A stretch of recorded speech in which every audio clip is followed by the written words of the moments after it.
pretty much what the title says. Firstly, let me make this clear. I am not a vampire. That term is so overused, and I do not wish to be associated with it. I guess I'll start with how this habit began.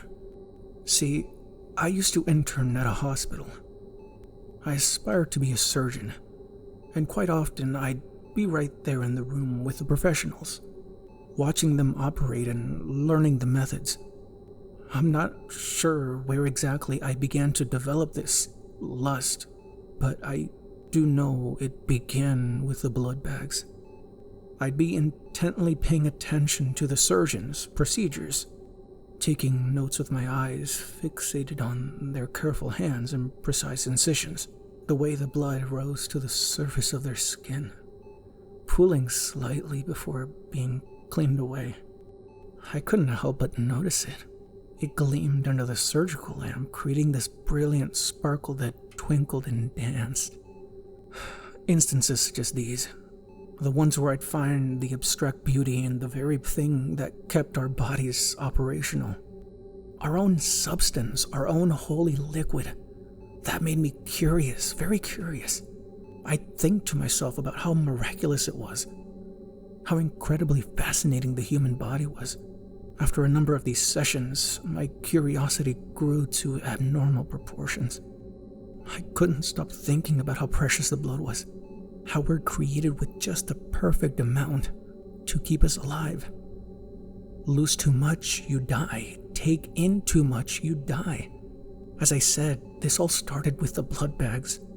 During my time spent in the hospital, I managed to sneak out a few of them, as well as some needles and collection tubes.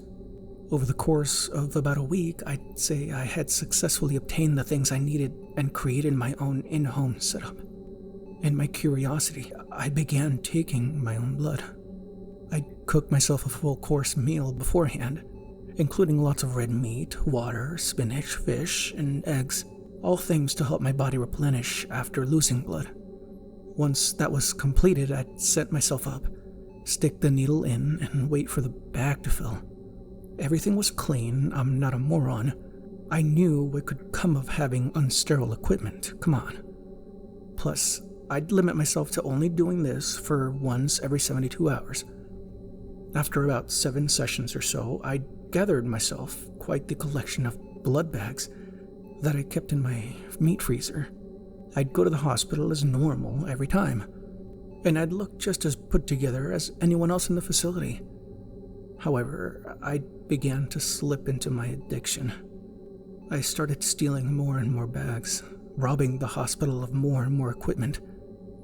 One day I was called into the director's office.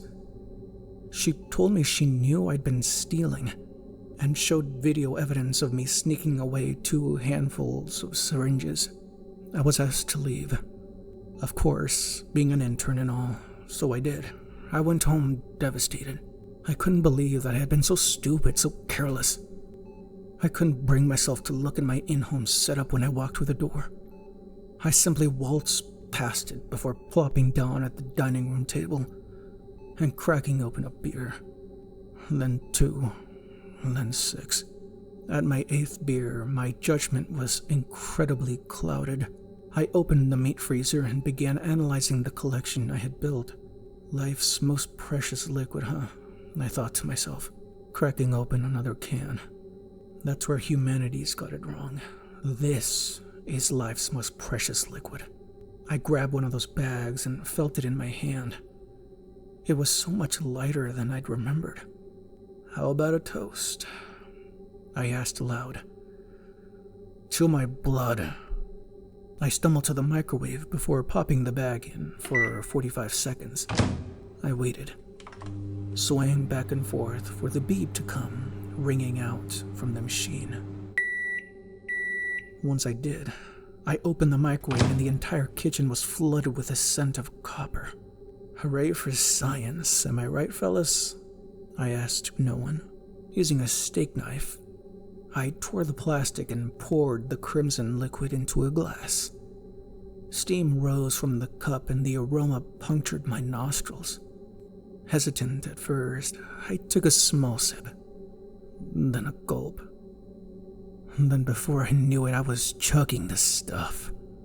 My head cocked back 90 degrees as to get the last drop from the cup before I sat down gently on the counter. No nausea, no headaches, just stillness. My feet were planted firmly on the ground and my face was no longer burning hot and red. I felt whole. I woke up the next morning with no hangover nor lack of memory. I knew exactly what I'd done, and I wanted to do it more. This became the new ritual, and every night after returning home from my new fast food job, this was the one thing that kept me positive.